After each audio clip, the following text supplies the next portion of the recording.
Claudia Álamo y Gerardo Gómez. Pauta de análisis en la 100.5. 8:06 de la mañana. Teníamos esta entrevista prevista desde la semana pasada, antes del episodio del sábado por la noche, que nos enteramos de una encerrona en la comuna de Vitacura, en la que se encontraba esa noche el ex ministro de Seguridad, Luis Cordero, a quien tenemos aquí en estudio. Qué bueno tenerlo aquí, señor Muchas gracias. Cordero. Oiga, ¿cómo fue toda esta cosa? A ver, cuéntenos brevemente, porque... Brevemente no, era una actividad social a la que yo había ido.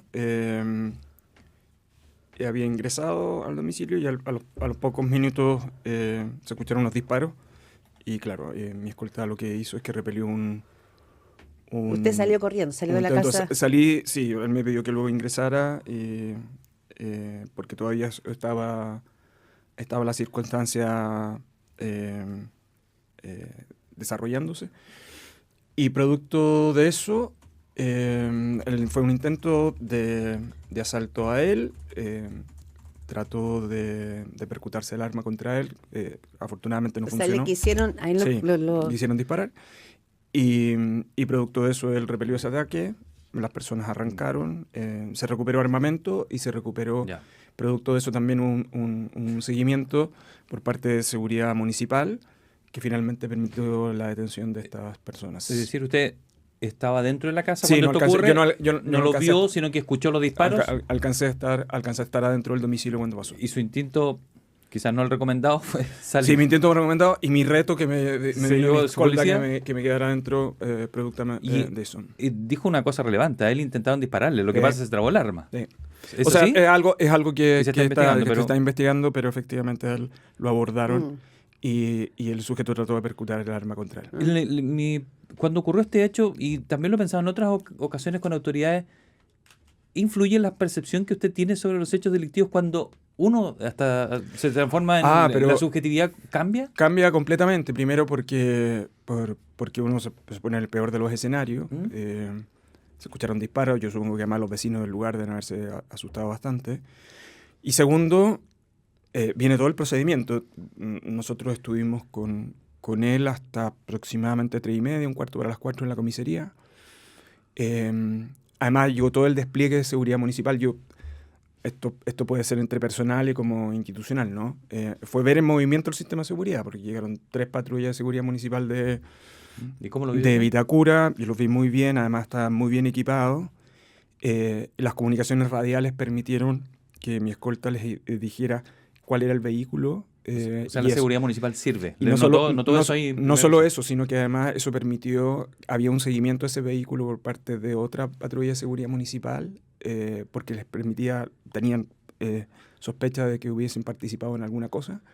Y a partir de eso se comenzó a hacer el seguimiento que terminó en la detención en Lo Espejo. En Lo Espejo, sí. O sea, se cruzó la ciudad completa. Se subió, y a partir de un momento determinado, en esa persecución estuvo Carabinero. Entonces, claro, desde el punto de vista del procedimiento policial, es un procedimiento policial exitoso porque se pudo recuperar armamento que además estaba con encargo, se pudo detener a las personas que cometieron los delitos, no hubo víctimas, en términos de personas lesionadas, en fin. Y además, usted vio cómo funcionaba pero usted, en lo personal, tiene razón lo que le pregunta Gerardo Gómez. Usted fue ministro de Seguridad. Sí. Viene hablando de este tema hace mucho rato. Sí. Viene hablando de la necesidad de darle racionalidad al debate, de no meter las emociones, porque si no el puro grito de mano dura no sirve cuando el Estado de Derecho tiene que funcionar. Pero cuando le toca a uno... Claro, cuando le toca a uno, por cierto, prima la subjetividad, sobre todo de las personas con las cuales uno trabaja o a las que le tiene afecto, ¿no? Que es mi caso con el equipo de escolta que trabaja conmigo. Algo similar me pasó, fíjate, cuando yo recibí las amenazas en su oportunidad por el tema de máxima seguridad. Porque la sensación de vulnerabilidad aumenta. Era muy grande, sí. Algo similar ahora, pero bueno, uno tiene que también tratar de separar las cosas porque por eso uno nunca puede ser buen juez de la propia causa en el fondo, ¿no? Porque claro, prima esa subjetividad. Yo traté de la racionalidad que trata de poner ahí, que puede ser algo freak lo que les voy a decir, pero era ver cómo el sistema de seguridad funcionaba en el fondo. ¿Eso le gustó? O sea, me llamó, o sea, yo ahora, primero tengo que felicitar a la Municipalidad de Vitacura. y al personal que ese día estaba trabajando. Además, la coordinación con Carabineros fue impecable. Y un cambio con respecto a eso, porque de verdad desconozco cuál opinión tenía usted con respecto a la seguridad municipal, porque hay varios que apuntaban a que fuera restrictivo, que no tenían la preparación, etcétera. Pero aquí usted vio un efecto positivo. Sí, entonces, además, ¿cambió alguna percepción de eso? No, yo tengo una buena opinión de Vitacura en particular, y lo voy a explicar por qué. Además, esta conversación se da paradojalmente cuando este miércoles entra en pleno funcionamiento la Ley de Seguridad Municipal. Claro. Que es uno de los grandes hitos en términos de gestión pública en materia de seguridad. Lo que pasa es que Vitacura yo diría que es una de las municipalidades que no solo más ha invertido, sino que más se ha preparado para la implementación de la Ley de Seguridad Municipal. Yo diría que hay algunas comunas de la región metropolitana que son bien señeras en eso. Yo diría que está ahí Providencia de bastante tiempo, está Vitacura, está Las Condes. Santiago está haciendo un proceso interesante. Hay otras comunas como Maipú y La Florida que han desarrollado elementos y además han equipado a sus estructuras. Y además tienen directores de municipalidad que son directores de seguridad municipal que tienen bastante formación. Pero además la particularidad que tiene seguridad municipal es que conocen los territorios específicos. Entonces, lo que quiero decir, yo fui testigo de cómo funcionaba adecuadamente y coordinadamente un carabinero de seguridad municipal, pero claro, debiera ser como el estándar que uno debiera buscar. Pero esas personas que, entiendo que ese personal municipal que no tiene protección legal, es decir, se atrevieron a perseguir a 2 personas con armas hasta ahora, y no la tienen. Hasta ahora, recuerde, la Ley de Seguridad Municipal le da toda esa cobertura. Y la particularidad que tiene Vitacura es que Vitacura ha invertido recursos desde antes de la implementación de la ley, entre otras, para medios de protección personal. Por ejemplo, solo un comentario, todos ellos tenían sus cámaras corporales portando. Y un buen sistema radial que permitió, entre otras cosas, esta coordinación. Bueno, no me quiero quedar pegada en el tema de la seguridad municipal. Ayer Carolina Toá, ex ministra del Interior, que usted conoce bien, decía, ojo, también aquí hay que mirar otras comunas. No todas las comunas tienen los recursos que tiene Vitacura. Y yo creo que eso nos va a poner, ¿no es cierto? Pero no solo eso, sino que pasa esto en Pudahuel, probablemente no pasa lo mismo. Quiero, se nos va a ir el tiempo y quiero llevarlo a otro tema. Sí, yo estoy de acuerdo. Luis Cordero, y tiene que ver con lo que va a hacer hoy día el presidente de la República, José Antonio Kast, que hace finalmente, ¿no es cierto?, la presentación, firma el proyecto de ley de un cambio en la Constitución por el tema de la seguridad. A usted le tocó llevar adelante el inicio y la implementación del Ministerio de Seguridad. Sí. A su juicio, ¿en qué cambia esta reforma constitucional que hace el gobierno actual? ¿Era necesario precisarlo? Porque he visto abogados de la plaza que dicen que eso ya está en la Constitución. Sí. No solo eso. A ver, primero, convengamos que todavía no conocemos el texto de la reforma. Y yo trataría de distinguir 3 cuestiones que probablemente puedan ir en esta reforma. La primera, si es incorporar la seguridad pública como un tema de principios en la Constitución o como una de las obligaciones del Estado, efectivamente es innecesario.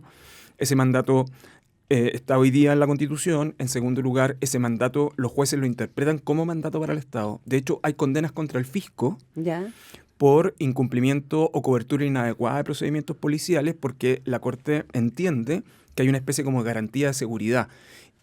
Por lo tanto, ¿el fisco ha sido condenado por incumplir sus obligaciones en materia de seguridad pública? La respuesta es sí. Entonces, lo primero, si es como principio, como deber general, es insuficiente. En segundo lugar, si lo que se busca es una cláusula constitucional para establecer lo que estos días ha aparecido como el estado de excepción policial, yo creo que hay que ser muy cuidadoso en iniciativas de esas características. Hay varias cuestiones, por eso creo que hay que leer bien el texto. La primera, si es como se ha señalado, para poder desarrollar intervenciones en determinado tipo de barrios con subordinación de militares a carabineros, es demasiada innovación y osadía en un contexto cuando el Estado dispone de otro tipo de herramientas. Lo voy a explicar.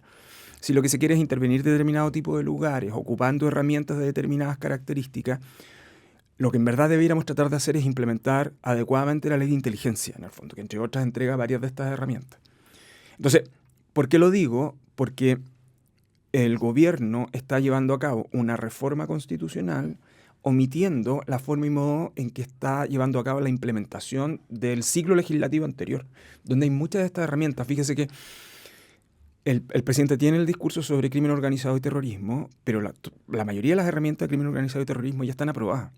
Entonces, ¿qué es lo que el Ejecutivo tiene un gran desafío? Ese desafío es cuáles son sus estrategias y la implementación. Ahora, yo logro entender y esto uno no puede ser ingenuo, porque es un dilema de todos los gobiernos, de tratar de controlar la agenda y, por lo tanto, para eso generar una estrategia legislativa para tener control de la agenda. Ya, pero eso es más comunicacional. Claro, pero mi única preocupación es que esa estrategia, que es generar la discusión en el Congreso y plantear la discusión comunicacional, pueda distraer la implementación. En el corto plazo, la manera de lograr resultados es implementar esta agenda que además fue no solo de gran consenso, sino que era improbable tenerla hace algunos pero años. la pregunta es, con lo que había, es decir, con lo que usted dejó con eso y además con 18 proyectos presentados, ¿es suficiente para que este gobierno pueda realmente, primero, responder a su promesa de campaña de seguridad y segundo, hacer frente a un crimen organizado que está desplegado, sí, instalado y o sea, no solo instalado, está como que se metió en las células de nuestra sociedad. El sí. Tren de Aragua ya no está de visita. No, a ver, primero, buena parte de la legislación que se aprobó en Chile de 2023 hasta ahora, en el contexto de los acuerdos, porque, devuelvo, no es exclusivamente, se aprobó en la administración del presidente Boric, pero es producto de un acuerdo transversal. Lo reconoció el ministro Barrao cuando asume, dice, claro, un tema entonces Estado. esa legislación está aprobada. Entonces, el gobierno tiene una gran oportunidad de llevar a cabo esa implementación. Ahora, por eso, yo creo que uno no puede ser ingenuo. Los gobiernos también necesitan una agenda propia en el Congreso, porque, entre otras cosas, y yo en esto logro entender al ministro Arrau, si no, el Congreso comienza a pedir proyectos de ley, o si usted no gestiona la agenda legislativa, los parlamentarios terminan ellos imponiendo su proyecto de ley. En ese sentido, es una manera en que el gobierno puede controlar la agenda en el Congreso, pero creo que desde el punto de vista de política pública, creo que es conveniente que no nos extraviemos, que lo importante, esa discusión puede estar, pero lo importante está en la implementación del set de herramientas que está en la actualidad. Yo le diría, por ejemplo, del conjunto de iniciativas, ¿cuáles son aquellas que yo creo que sí contribuyen y que complementan buena parte de las cosas aprobadas? La agencia a propósito de la gestión de bienes incautados. Porque crear una institucionalidad para... Claro, porque eso, nosotros en las legislaciones previas aprobamos una gran cantidad de reglas para capturar esos bienes, pero tenemos una institucionalidad para liquidarlos que es muy elemental o demora mucho tiempo. ¿Cumple ese objetivo? Lo cumple. Formó parte de la discusión anterior también. Está ya... ¿Cuál era uno de los grandes debates? Si tenía financiamiento o no. Yo me alegro que el gobierno hubiese obtenido ese financiamiento de parte de Hacienda. Por ejemplo, para mí, esa reforma es mucho más prioritaria que la reforma constitucional. Ya. Desde el punto de vista operativo, de impacto, ¿no? Luis Cordero, pero no queda espacio para el cuestionamiento de ese punto de vista, porque la argumentación que encontré al respecto es que algunos juristas constitucionalistas han dicho que en la aplicación de estado de excepción o en determinadas medidas que quieren implementar, podría haber choques constitucionales. No, entonces quieren cerrar esos espacios. Yo no sé si usted ve que podría abrir una brecha, porque, o si no, no existiría el Tribunal Constitucional. No, lo que pasa es que por eso yo creo que en esto hay que ser riguroso y ver el texto de la reforma. Claro. Porque si lo que se quiere llevar es un estado de excepción policial, eso tiene muchos riesgos desde el punto de vista institucional. Si alguien... entre otras cosas por la historia del estado de excepción, en fin. Hoy día estado de excepción, incluyendo... Ese es un ejemplo, porque también decían del tema carcelario. No, el tema carcelario... El sistema... Sí, que yo, por eso quiero... El tema carcelario yo lo separaría.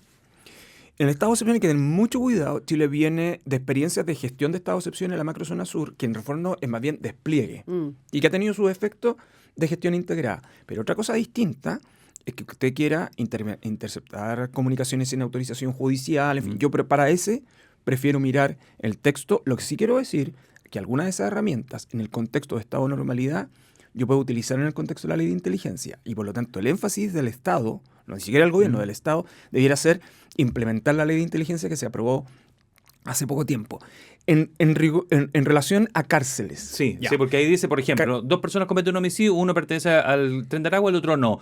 Podrían tener penas distintas. Y la Constitución eso no lo permitiría porque no sería igualdad ante la ley. No, eso no es así. No, yo estoy parafraseando los argumentos que se entregan, porque serían sistemas excepcionales con tratamientos excepcionales y apuntados específicamente a determinadas bandas, a determinados grupos. No, o sea, yo por eso prefiero leer, salvo que a mí me quieran decir que ahora crimen organizado lo queremos tratar como terrorismo en la Constitución, que son dos cosas distintas. Pero la legislación chilena tiene su actualización en materia de crimen organizado, es muy avanzada. De hecho, había una afirmación estos días de vamos a castigar el pertenecer a una organización criminal, pero si eso está vivida en la ley. De hecho, es a propósito de las reformas que hemos tenido en el último tiempo. Entonces yo creo que por eso, creo que es muy perverso tratar de construir argumentos para diferenciarse de lo anterior. por una razón muy simple, porque en esto la única manera de avanzar es implementar una robusta agenda que ya se aprobó, porque es política de Estado. Al medio lo que puede pasar, si usted se quiere diferenciar mucho, es que se va a quedar con una cuestión declarativa y sin implementar lo que tiene que hacer. Pero vamos a cárceles. En cárceles nosotros tenemos 3 grandes desafíos. El primero tiene que ver con segregación. ¿Se han aumentado las plazas de máxima seguridad? Sí.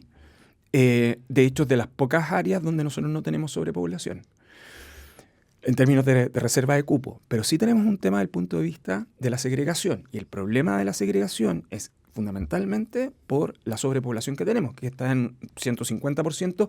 Estamos en los índices del 2010. Y eso es muy problemático, porque la única manera que usted puede resolver el tema de la sobrepoblación es construir muy rápidamente, cosa que no va a suceder, por cuestiones estructurales, o la segunda, dar oxígeno al sistema penitenciario, y eso es abrir una discusión sobre indultos generales.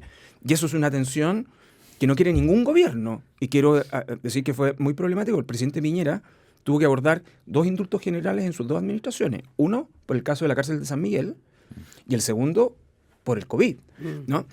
Y el tercer debate que enfrentamos, que yo diría que es el prioritario en estos momentos. Nosotros tenemos sobrepoblación en una situación muy crítica, en un contexto del traspaso de gendarmería desde el Ministerio de Justicia al Ministerio de Seguridad. Que eso es reciente porque la reforma está en curso. Entonces, la reforma está aprobada. Y entonces, ¿cuál es el gran desafío que tenemos ahí? Permitir que esa implementación sea exitosa. Yo creo que hasta ahora, desde el punto de vista de gestión, los mensajes se han estado enviando correctamente, pero hay que resolver esa transición formalmente. Entonces, ¿por qué lo digo? Porque, sobre todo en el sistema penitenciario, si yo le dijera cuál es una situación en la que estamos nosotros en una ruta crítica, es el sistema penitenciario, sobre todo porque hemos aumentado la eficiencia de la persecución penal y de la intervención policial, y tenemos un régimen de sobrepoblación que es muy, muy complejo. Entonces, es una ruta crítica que el gobierno vive diariamente, y por eso yo diría que es un foco que uno no debiera desatender. Luis Cordero, exministro de Seguridad, conversando aquí en Pauta de Análisis. Otro de los puntos polémicos polémico digo porque se ha generado polémica, no lo estoy calificando, es la decisión de intervenir barrios críticos. Yo creo que si uno mira hacia atrás, creo que casi que desde el gobierno de Michelle Bachelet se habla de barrios protegidos, barrios críticos, o sea, como que es una política que viene y cada uno lo va como acondicionando. El hecho de que puedan entrar, usted ocupó la palabra que militares podrían subordinarse a la policía. Es que hay una propuesta ¿La palabra que es subordinarse? Claro, porque en el fondo es que el estado de excepción policial estuviera a cargo de Carabineros y por lo tanto, en ese contexto las Fuerzas Armadas estuvieran subordinadas a la policía. ¿Y qué pensarán las Fuerzas Armadas en sentirse subordinados? Porque es complejo, ¿no? Es complejo por 2 motivos. Uno, las autoridades civiles siempre hablan de Carabineros y las Fuerzas Armadas y pocas veces se adentran en las discusiones que suponen sus cuestiones normativas. Las policías y las Fuerzas Armadas descansan en 2 elementos jurídicamente relevantes. La primera, que son instituciones jerarquizadas y por lo tanto responden a un concepto del mando. El mando no es simplemente una cuestión declarativa, tiene una manifestación jurídica muy concreta. Y en segundo lugar, que por ser instituciones jerarquizadas, la idea de la doctrina es muy relevante. Pero son dos tipos de instituciones, las policías y las Fuerzas Armadas, educadas. Distinto. No solo desde el punto de vista doctrinario, sino que desde el punto de vista del mando para abordar estas situaciones de un modo distinto. Entonces, es muy complejo asumir eso como si fuera una integración normal. Sí, por eso. Esa es una cosa. Y lo segundo, en barrios críticos. Nosotros venimos, además, recuerda, desde el presidente Lago, a propósito del tema de la ley de emergencia, esos 50 barrios críticos nosotros más o menos sabemos que han sido intervenidos policialmente durante mucho tiempo y desde el punto de vista de la persecución penal. Los barrios críticos no requieren no solo persecución penal, sino que hay bastante consenso que requieren intervención social. Entonces, porque usted tiene que sacar una comunidad de una circunstancia donde no solo están las organizaciones criminales, sino que además donde ellas sustituyen al Estado, por lo tanto no tiene cómo intervenir esos barrios críticos en base exclusivamente a persecución penal. Y esto implica inversión pública, inversión social muy relevante. Y cito el caso de la ley de emergencia, porque cuando se hizo la ley de emergencia, intervino el Estado completo. ¿Se acuerdan? Se derribó el muro, sí, verdad, sí. Pero después el Estado salió de ahí. Y esa es una zona en que todavía seguimos teniendo problemas. Entonces, es lo mismo que sucede en otros barrios de la región metropolitana. Y eso es muy importante tenerlo presente. Mi pregunta, Luis Cordero, perdona Gerardo, mi pregunta es, cuando usted ve las encuestas y ve que un porcentaje enorme quiere mano dura, quiere que más del 80% quiere que las personas que tienen que cooptar niños lo paguen. O sea, cuando usted ve que hay una sensación de apretar la mano, porque la gente tiene mucho agobio, esta cosa de la intervención social son de largo plazo. Sí. Entonces, el gobierno lo que quiere quizás es dar respuesta a esta emoción de miedo actual. Está bien. La diferencia cuando se está en el gobierno de una elección, y esta es la ventaja que tiene este gobierno hasta el 2028, es que tienen que entender que su intervención... O sea, ¿a quién le habla el gobierno? ¿El gobierno le habla a la encuesta semanal? ¿O el gobierno le habla a una transformación estructural que ha propuesto? Y yo creo que es relevante, porque los gobiernos tienen este incentivo muy perverso de estar preocupados a la encuesta de la semana, que pareciera a veces que en ocasiones tiene más potencia que una elección. Y yo creo que el tema es bien estructural, que se puede mascar y caminar chicle a la vez. Entonces yo creo que en eso no hay que extraviarse, porque ¿sabe lo que pasa después? Es que viene... luego la decepción. Usted me dijo esto, lo anunció con fuego artificial y resulta que no han cambiado mucho las cosas. Y en el ciclo largo, las comunidades tienen memoria. Cuando usted le dice a las personas que están en barrios críticos, lo voy a hacer, esas personas han escuchado esa declaración del Estado en innumerables ocasiones. ¿Usted ve solo efectismo en esta No, agenda? Yo creo... yo creo que el gobierno tiene su agenda. Yo creo que el gobierno tiene que identificarse públicamente con su agenda. Yo creo que el gobierno... Pero todos los gobiernos lo hacen. Ustedes también impulsaban cosas para ocupar la agenda. Y por eso yo digo, esta idea que los gobiernos tienen este incentivo de recuperar, ¿no? De controlar la agenda. Y tiene que controlarla en el Congreso, si no va a tener un problema. Yo logro entender eso. Mi único punto es el siguiente. Y eso será objeto de debate. Yo tengo mis reparos a algunos de esos proyectos. Pero creo que no nos tenemos que extraviar. Aquí lo clave en estos momentos es que ya tenemos leyes aprobadas que deben ser objeto de implementación. Porque ¿sabe cuál puede ser el problema? Que el gobierno se focalice en la discusión parlamentaria y luego la implementación de la ley tenga defecto. Lo voy a decir en los siguientes términos. A partir del miércoles entra en vigencia la Ley de Seguridad Municipal. Sí. Los defectos de la implementación de la Ley de Seguridad Municipal van a ser completamente imputados al gobierno. Si pensamos a tener algunos tipos de inconvenientes. Entonces el gobierno puede tener una agenda ambiciosa desde el punto de vista comunicacional, pero en la gestión, si la promesa de intervención y de integración local en materia de seguridad municipal falla, entonces su discurso público se derrumba en el fondo. Ahora, ¿por qué? Ese es el riesgo que usted ve. ¿Y por qué para quienes participan del debate público eso es tan relevante? Porque cuando se derrumba esa confianza, no es solo para el gobierno, es para el sistema político en su totalidad. Luis Cordero, mi última pregunta tiene que ver con el Instituto Nacional de Derechos Humanos. El gobierno prepara un cambio en su estructura, lo va a enviar pronto al Congreso. Quiere darle carácter consultivo, dice el gobierno basado en experiencia internacional, el principio de París, es decir, que ya no pueda presentar querellas, por ejemplo, es una de las condiciones. El ministro Rabat dice, entre el 2019 y el 2020 se presentaron 3.247 y se acogieron 68. ¿Qué le parece? Porque él ya había afirmado que se estaba izquierdizando, o tenía ese carácter más. Sí, yo distinguiría dos cosas. Primero, el juicio político del ministro Rabat. Yo creo que uno tiene que tener cuidado cuando uno hace... tinte de izquierda en la frase. Tintes a las instituciones. Tinte de izquierda, dijo en la frase. En el pasado se había escuchado algo similar de otro ministro de Justicia para los jueces. Se suele calificar a las Fuerzas Armadas o a las policías. Entonces yo creo que uno a las instituciones las tiene que cuidar. Eso es lo primero. Porque son instituciones permanentes del Estado, no de un gobierno. La segunda, hay una parte buena de este discurso. Y es que entonces el gobierno cree que hay un valor en el Instituto Nacional de Derechos Humanos. Yo me quiero quedar con la mitad del vaso lleno. Sí, dijo que no quería eliminarlo. Yo creo que eso es muy relevante para el funcionamiento del sistema democrático. Lo segundo, hay críticas que son legítimas, sí, al instituto. Sobre el tema de las querellas, sí, y no solo el gobierno, ha existido también en el pasado. ¿Hay que sacar completamente de las acciones al instituto? Probablemente no. En algunas es muy relevante porque el principal rol del instituto de las instituciones de derechos humanos es cumplir un rol persuasivo en la sociedad. O sea, hay que hacerle correcciones. Usted lo está bien. Y además el gobierno del presidente Boric, el gobierno del presidente Boric, recuerde que conformó una comisión de expertos para ese fin que tiene y realizó una propuesta precisamente para hacer correcciones en este sentido. En el pasado, el propio instituto ha reconocido que es conveniente hacer algún tipo de correcciones. Pero quedémonos en la mitad del vaso lleno. La mitad del vaso lleno es que hay un valor para el instituto y para las instituciones de derechos humanos. ¿Cuánto es el ámbito de corrección? A mí me parece que es una discusión que es legítima, pero yo me quiero quedar con la primera porque en algún sentido sí es un avance en un contexto de demasiado ruido en materia de derechos humanos y ese activo es bien relevante. Luego se verá en el Congreso, yo tengo mi opinión, y a mí en general no me gustan los querellantes institucionales, no solo sino que en general. Me parece que distorsionan el sistema de enjuiciamiento criminal, pero eso vale para los servicios públicos que también se querellan. Pero lo segundo es que el rol del instituto como una institución de persuasión y con legitimidad para eso es clave para el funcionamiento del sistema democrático. Muchas gracias. 8:31 de la mañana. Buena conversación, Luis Cordero, exministro de Seguridad. Muchas gracias por estar aquí en Pauta de Análisis. Que le vaya muy bien. Muchas gracias. Y qué bueno que esté sanizado. No, muchas gracias por la preocupación.